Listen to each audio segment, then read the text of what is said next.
Ohayo gozaimasu minasan! Good morning everyone!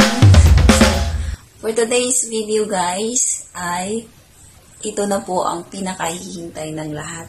Lalo na po sa mga interested po about sa housekeeper works here po sa Japan. So, dahil po sa napakaraming tanong po talaga ng ating mga mahal na followers and mahal na viewers, lahat po sila ay nagtatanong about dito sa sahod reveal.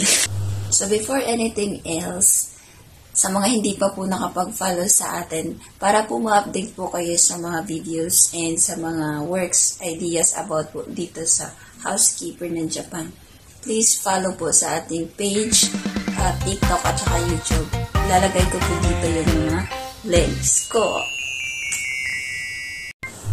So, excited na po ba kayo guys? So, this is it. Simulan na natin. Sahod review. Magkano po ba talaga ang sahod namin dito sa Japan as housekeeper po?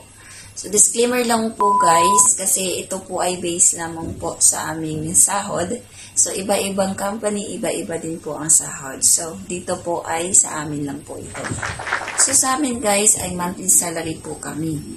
And yung basic salary po namin monthly ay nasa 174,310 yen po. Yan.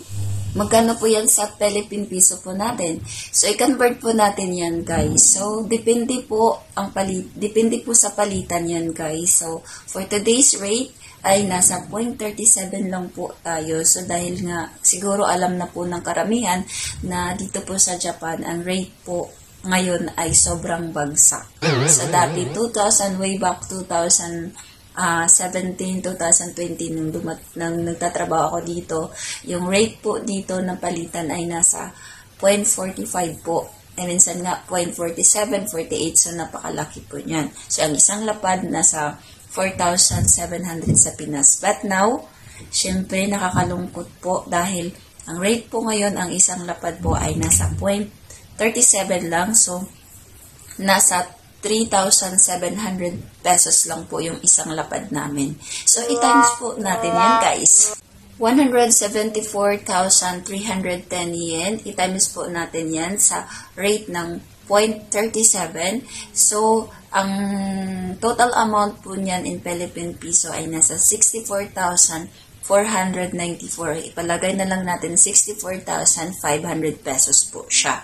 Yun po ang monthly salary, basic salary namin. Ops! Pero hindi pa po dyan nagtatapos. Siyempre, may mga deduction pa po tayo dito. Kasi, pag nagtatrabaho tayo dito, natural lang po yan na kahit saan meron po mga deduction. So, dito, deduction namin yung bahay, mga insurance, taxes, mga ganon. So, before that, ipapakita ko po sa inyo yung sahod ko talaga this month of September. So, hindi po ako nakapag-vlog ng dati kasi nung bago pa kami dito, may utang pa kami sa company. So, gusto ko yung iba-vlog ko yung full salary ko talaga na wala kaming utang o kata sa company. Ito nga po pala guys, yung payslip ko sa month of September. So, yung basic salary ko po ay nasa 174,310. And then, may overtime pay po ako. So, yung overtime ko po dyan guys ay nasa 10 hours and 30 minutes. So, yung per hour po ng aming OT ay nasa mga 1,380 mga ganun guray. And then, so, ayan po yung overtime ko ay nasa 14,228. And then, meron din po kaming holiday working special allowance. Ito po yung read calendar po dito sa Japan guys. So, pag may duty kami dyan, may dagdag kaming 500 per hour. So, may 4,000 po ako. 4,000 yen. And then, dito naman po sa prepaid transportation allowance. So, ito po yung sa company po na pamasahe namin. So, sila po yung nagbibigay din sa amin. Monthly, meron po kaming 26,000 po. And then, sa supplementary allowance for expendables, may 2,000 po. Ito po yun. Dahil nasa shared house po kami. And then, yung shared house po namin ay pag maglaba kami, nagbabayad po kami every laba 400 yen. So, binibigyan kami ng monthly na 2,000 yen po. And then may special allowance din po na 500 yen. So ang total po ng aking sahod ay nasa 221,038 yen po siya. So ang ganda sana kung yan talaga ang sasahurin natin, guys. Pero hindi pa po iyan ang final natin na sahod. Dahil ito na po ang ating mga deductions. So ang ating deductions for this month, guys, ito po yun. Ang unang-una po dito ang health insurance premium. So, yung health insurance premium, gamit-gamit po yan dito dahil, kunyari, may sakit, magkasakit kayo accidentally, or may mga nangyari sa na hindi inaasahan. So, ito po yan. So, meron po kaming 9,000 yen na deduction yan sa health insurance premium.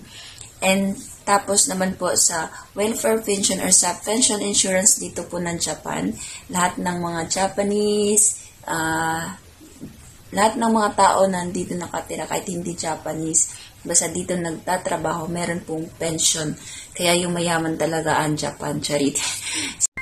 Tapos ito din pension, guys, pag hindi na tayo magtatrabaho dito, pag uwi natin ng Pilipinas, makukuha din natin yan. Yan po tinatawag nila na lump sum. Dati nakakuha din po ako ng lump sum, mga sa 3 years ko, mahigit 180,000 pesos po. Pension po, meron po kaming 16,470 yen po. And then next po, guys, ang employment insurance premium. So, ito po yung insurance namin sa company. So, meron po kaming 1,170 yen. And then, meron pa kaming income tax. O, iba pa yan, income tax. So, yung income tax namin, nagbabayad din po kami monthly ng 3,620.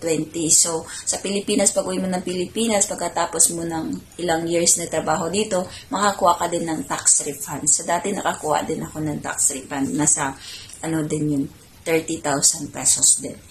And then, ito na po yung housing expenses namin dito. So, dito po, dahil nasa Tokyo po kami, medyo mahal po ang apartment namin. So, yung apartment po namin dito, pag sa isang room, isang tao lang, dito sa Tokyo, meron pong mga jumang, 9 na lapad, ganun. Pero sa amin, dahil sa isang room, 2 po kami na tao. So, yung binabayaran po namin ay nasa 43,500 yen lang po.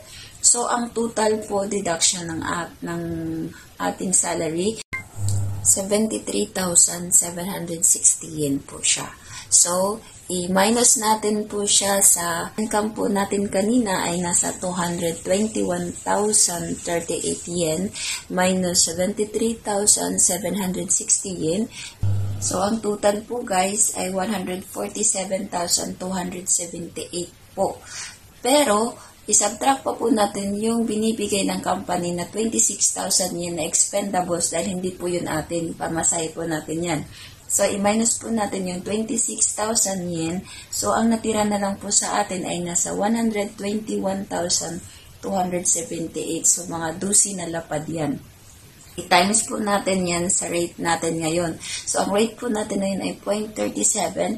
So, ang natira po na sahod natin ay 44,872 in pesos po yan. So, yan po ang final na namin sahod. So, sa Pilipinas, nasa 44,000 pesos lang po.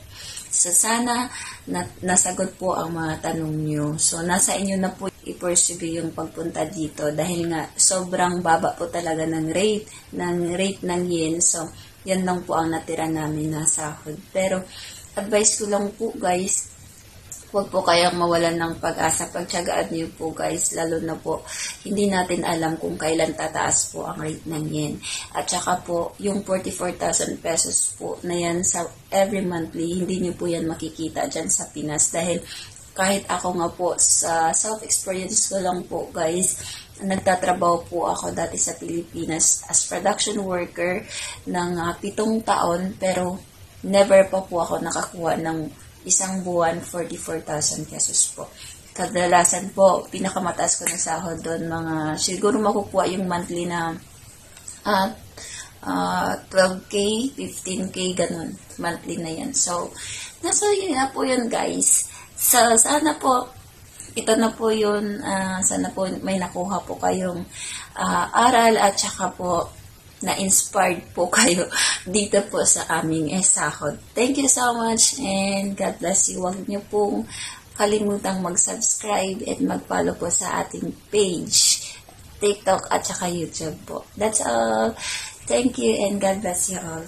Bye!